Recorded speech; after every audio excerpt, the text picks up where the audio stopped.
Guys, tahu nggak sih? Ternyata mitos itu bukan hanya ada di dunia lain, tapi di dunia Vespa juga ada. Apa aja sih mitos-mitosnya? Nah, kali ini di video ini saya bakal bahas tentang mitos-mitos tentang Vespa yang paling sering nongol di kolom komentar video-video saya. Apa aja sih mitos-mitosnya? Ikutin terus videonya sampai habis.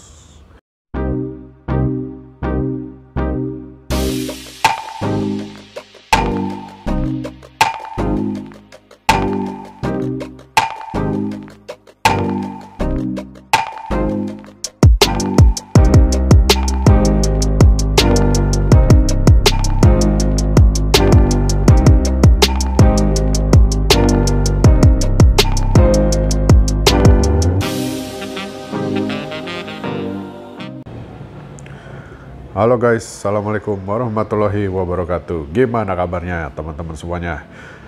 Semoga pada sehat selalu ya, lagi di masa pandemi yang belum juga selesai ini. Jangan lupa jaga protokol kesehatan dimanapun kalian berada. Nah guys, jadi setelah saya kemarin-kemarin itu sempat baca-baca lagi kolom komentar ya, saya tinjau ulang lagi, ternyata saya menemukan suatu suatu bukan kejanggalan sih ya, tapi suatu fenomena unik di mana banyak banget ternyata skuteris yang beranggapan bahwa ada beberapa hal atau mitos ya yang dipercaya mitos-mitos ini atau hal-hal ini tuh terbukti kebenarannya gitu loh.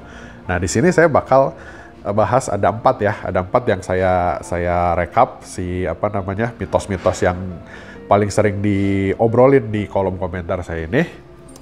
Nah, saya bakal bahas satu persatu ya, dimulai dari hal yang pertama. Nah, yang pertama itu banyak teman-teman yang berpendapat begini, oli samping itu boleh pakai oli mesin 4 tak, atau oli apapun selain oli 2 tak itu nggak masalah. Nah, itu yang pertama ya.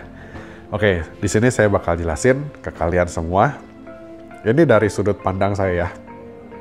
Nah, teman-teman pasti kalau ngikutin video saya pasti udah tahu kan seperti apa sih concernnya saya ke masalah oli samping ya. Nah, jadi oli samping yang menurut saya, oli campur ya, oli 2 tak itu yang paling benar adalah oli yang memang dirancang untuk mesin-mesin 2 tak. Ya, contoh ya banyak merek, kalau ngomongin merek sih ada Castrol, Shell, Idemitsu, dan Evalup segala macam itu ada semuanya. Nah, tapi di sini yang unik itu adalah oli mesin 4 taknya. Ya, kita ngomong bukan masalah mereknya ya, tapi jenisnya oli mesin 4 tak. Nah, oli mesin 4 tak itu tidak dirancang untuk ikut bercampur dan ikut terbakar bersama BBM ya. Jadi ketika kalian mencampurkan oli mesin 4 tak ke BBM Vespa kalian, yang pertama dia sulit untuk nyampur dengan BBM ya. Terus yang kedua, pembakarannya tidak optimal. Jadi bisa ada kemungkinan dia tidak terbakar maksimal di ruang bakar kalian, sehingga oli itu tercampur keluar ke knalpot gitu. Makanya kalau kalian pakai oli mesin 4 tak itu biasanya lebih ngebul ya asapnya, terus baunya lebih nggak enak gitu. Terus udah gitu dia tidak terbukti memberikan pelumasan yang lebih baik daripada oli mesin 2 tak ya. Kalau ada yang bilang ya oli mesin 4 tak lebih adem segala macam, dari mana buktinya gitu loh ya kan. Sedangkan kalau pembakaran mesin kita tidak optimal, justru mesin kita lebih gampang overheat daripada ketika kita menggunakan oli yang memang seharusnya untuk mesin 2 tak ya. Nah, jadi saran saya kalau untuk oli, apapun alasan kalian kecuali kepepet ya, nggak ada sama sekali kepepet, sekali ngisi boleh, tapi jangan dijadikan kebiasaan kalian untuk mengisi oli mesin Vespa dengan oli 4 tak, yaitu salah gitu. Karena selain untuk motor kalian juga, pikirin juga masalah lingkungan guys ya, masalah kesehatan orang-orang yang ada di sekitar kita. Kita pakai oli mesin 4 tak dicampurin ke bensin kita, udah jelas pasti emisinya akan jauh lebih tinggi daripada kita pakai oli 2 tak. Ya karena apa? Karena itu tadi dia tidak terbakar secara sempurna gitu. Pikirin lingkungan lingkungan kita ya, emisi gitu, emisi gas buang. Pikirin juga orang-orang yang ada di sekitar Vespa kita. Udah pasti mereka terganggu gitu dengan asap Vespa kita. Kita pakai oli 2 tak yang bener aja, yang paling bagus sekalipun, itu emisi Vespa kita udah lumayan tinggi loh. Apalagi kita pakai oli yang tidak sesuai dengan spesifikasi mesin Vespa kita gitu. Jadi buat saya, gunakanlah oli yang memang benar-benar khusus untuk 2 tak. Nggak usah aneh-aneh. Kalau kalian mau mempermasalahkan oli 2 tak merek ini, saya masih ngerti. Tapi kalau mempermasalahkan oli mesin 4 tak dipakai ke Vespa 2 tak, ya saya nggak bisa ngomong, susah ngomong udah. Ya oke, jadi itu yang pertama ya. Nah, kita lanjut ke yang berikutnya. Nah, yang kedua, banyak banget teman-teman yang beranggapan kalau ban ring 10 nih lebih baik daripada ban ring 8. Secara apa dulu? Secara kenyamanan, betul. Ya, saya harus mengakui secara kenyamanan ban ring 10 ini pasti lebih nyaman dibandingin sama ban ring 8. Karena apa ya? Karena diameternya lebih besar. Jadi diameter lebih besar, dia goncangan di jalannya lebih minim gitu ya. Nah, tapi yang jadi masalah adalah ketika teman-teman memaksakan ban ring 10 di Vespa yang seharusnya ring 8. Nah, masalahnya di sini bukan dari kenyamanan. Kalau kenyamanan saya harus akui, misalkan contoh Vespa Super saya ring 8 diganti ban 10, pasti lebih nyaman, betul. Tapi ternyata ya ada hal lain yang dikorbankan, dan hal itu cukup terasa. Apa itu? Tenaga mesin, akselerasi, kemampuan Vespa kita untuk menanjak. Nah, jadi Vespa Super ini dirancang untuk menggunakan ring 8. Jadi otomatis semua spesifikasi mesinnya sampai ke gear setnya itu dirancang untuk memutar roda ring 8. Ya, jadi ketika kita pakai ring 10, otomatis ada modifikasi di luar pabrikan yang kita lakukan terhadap motor kita, gitu. Nah, efeknya adalah akselerasi motor kita jadi berat. Kemampuan dia untuk menanjak menurun drastis. Saya udah pernah nyobain di Super yang biru ini pakai ring 10, dan itu setiap saya ketemu tanjakan, itu rasanya keringat dingin udah mulai keluar semua. Ya karena kemampuan dia untuk menanjak itu menurun drastis. Gitu. Emang sih top speed tambah ya sedikit, tapi nggak signifikan lah. Udah jalannya udah keburu habis karena akselerasinya lambat gitu loh motor ini. Gitu. Jadi kalau misalkan kita ngomong apakah ban 10 itu lebih baik daripada ban 8? Kalau dipergunakan di Vespa yang aslinya ring 10, kayak contohnya Sprint ya, Sprint, Kongo, atau Vespa GS, atau small frame, itu kan semuanya ring 10 ya. Ya, betul. Tapi kalau misalkan Vespa ring 8 yang dipaksakan jadi ring 10, secara kenyamanan, betul. Tapi apakah semuanya jadi lebih baik?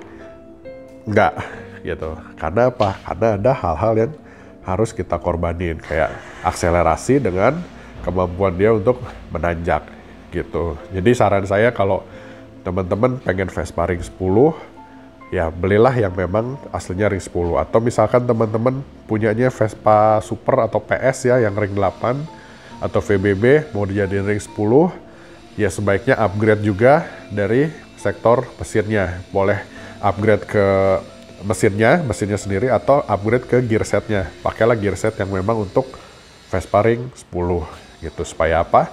Supaya kenyamanan kita nggak hanya dari bantingannya aja, tapi dari kemampuan mesinnya juga mumpuni gitu. Oke, kita lanjut yang berikutnya. Nah, yang ketiga nih, ini juga cukup sering jadi perdebatan ya. Vespa Platina lebih baik daripada Vespa CDI. Begitu juga sebaliknya, Vespa CDI lebih baik daripada Vespa Platina. Ada yang tim Platina garis keras, ada yang tim CDI garis keras. Ya. Oke, sebenarnya semua tipe pengapian ini, dua pengapian ini tuh punya kelebihan dan kekurangan masing-masing. Ya, saya sendiri pernah menggunakan dua pengapian itu walaupun di motor yang berbeda ya, di Spartan, di Excel yang memang mesinnya sudah CDI gitu. Nah, kelebihan kekurangan ini saya udah pernah jelasin di video saya yang Platina versus CDI ya. Nah, di sini juga salah satu video yang paling banyak komentar CDI garis keras, Platina garis keras. Nah, nanti kalau teman-teman penasaran bisa lihat videonya di link deskripsi atau di atas ya. Nah, jadi tipe pengapian ini itu pasti punya plus dan minus ya. Nggak bisa dibilang CDI itu adalah tipe pengapian sempurna atau Platina itu adalah tipe pengapian yang paling paling mudah ketika kita touring. Nggak juga ya. Semua punya plus minusnya. Jadi menurut saya, apakah Platina lebih baik dari CDI atau CDI lebih baik dari Platina? Enggak juga. Yang terbaik adalah Vespa kalian mesinnya sehat, pengapian kalian pengapian kalian itu normal. Gitu. Itu baru oke, ya, gitu. Mau Platina, mau CDI, ya menurut saya semua ada plus minusnya, semuanya kurang lebih juga ya hampir-hampir mirip lah gitu, hanya beda di penanganannya aja. Tapi yang paling penting adalah jaga kesehatan pengapian kalian. Pergunakan busi yang bagus. Ya, jangan lupa rotor usahakan pakai yang original. Spool gunakan original dan dicek berkala. Platina, kalau yang masih pakai Platina juga dicek, CDI juga dicek. Pergunakan barang-barang ori semuanya. Karena apa? Barang ori itu pasti kualitasnya lebih bagus daripada yang lokal. Saya udah buktikan berkali-kali. Platina pakai lokal sama yang ori beda. CDI pakai lokal, pakai ori beda gitu. Yang paling penting adalah itu yang kalian jaga ya, bukan masalah Platina atau CDI-nya gitu. Semua orang pasti punya kesenangan atau mereka lebih menyenangi pengapian yang mana tuh ya terserah individu masing-masing. Tapi kalau buat saya yang paling penting adalah kesehatan pengapiannya itu. Ya, oke, kita lanjut ke yang berikutnya. Nah, terakhir itu yang paling sering juga diperdebatkan adalah kruk as kecil versus kruk as besar. Nah, ini emang saya belum pernah bahas videonya ya, tapi saya berapa kali lihat di video saya, bahkan di video orang lain pun ada yang komen, "Bang, kalau kruk as kecil kuat nggak dibawa touring?"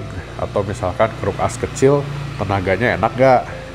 Terus kalau kruk as kecil dipakai harian bisa nggak katanya. Nah, ini berarti ada persepsi yang salah tentang kruk as kecil. For your information, kedua motor ini dua-duanya pakai kruk as kecil ya, dan mereka berdua sudah pernah saya bawa jalan jauh dan alhamdulillah nggak ada trouble sama sekali. Ya, apalagi yang biru ini udah bertahun-tahun ikut saya, udah hampir 7 tahun. Udah saya bawa kemana-mana, nggak tahu kilometernya udah berapa puluh ribu kilometer saya jalan-jalan pakai motor ini. Tapi alhamdulillah saya nggak pernah ngalamin yang namanya trouble di bagian kruk as atau yang berhubungan dengan kruk as atau jeroan mesin gitu. Jadi kalau ada yang bilang kruk as kecil tidak layak untuk touring atau harian, ya buktinya adalah Vespa saya ini, gitu. Emang ya secara spesifikasi di atas kertas memang tenaga mesin kruk as besar itu kerasa lebih padat, lebih berisi. Terus dari konstruksinya si kruk as besar juga dia lebih kelihatan lebih tebal gitu, lebih durable gitu di atas kertas. Tapi realitanya kruk as kecil juga bisa dipakai harian, pakai touring bisa banget ya. Jadi Mau kruk asnya besar, mau kruk asnya kecil, yang paling penting sekali lagi saya bilang mesin kalian sehat ya. Kunci mesin Vespa sehat itu adalah simple kok, cuma ada 3 buat saya ya. 1, karburator kalian bener, settingannya bener, nggak error. Yang kedua, pengapian kalian itu sehat semuanya, mulai dari spool, CDI, platina, businya, kabel businya, coilnya, ya, kondensornya kalau masih pakai gitu. Sama yang ketiga itu lahar-lahar, kupling, segala macam internal mesin kalian itu bener semuanya, nggak ada yang koclak, nggak ada yang nggak ada yang aus lah bisa dibilang gitu. Kalau 3 hal itu sehat, saya jamin Vespa kalian bisa siap ngegas kemanapun kalian mau gitu. Dipakai harian oke, dipakai touring juga oke. Ya. Oke, paling segitu dulu aja videonya dari saya. Mudah-mudahan mitos-mitos ini ya nggak sering-sering amat berkembang lah ya, karena ya maksudnya intinya gini, kita bervespa itu pasti punya suatu kebiasaan ya. Ya saya nggak bisa nyalahin kalau teman-teman punya kebiasaan misalkan memakai Vespa yang berplatina, ya silakan gitu. Tapi jangan anti dengan Vespa yang pakai CDI gitu, juga sebaliknya. Atau misalkan yang suka pakai oli nih ya, terutama ya, ini penting banget nih soalnya, yang sering pakai oli 4 tak. Nah kalau yang ini saya saranin teman-teman segera tobat ya. Karena apa? Nggak baik buat lingkungan kita juga, nggak baik juga buat orang-orang di sekitar kita, dan yang pasti buat mesin kalian juga efeknya pasti ada di jangka panjang gitu ya. Mudah-mudahan bisa menambah wawasan baru, bisa bermanfaat juga buat teman-teman semuanya. Paling segini dulu video dari saya, sampai ketemu lagi di video-video yang berikutnya. Jangan lupa di subscribe, di like kalau suka videonya, di komen kalau ada pertanyaan, dan jangan lupa juga di share ke teman-teman yang lain. Oke? Wassalamualaikum warahmatullahi wabarakatuh.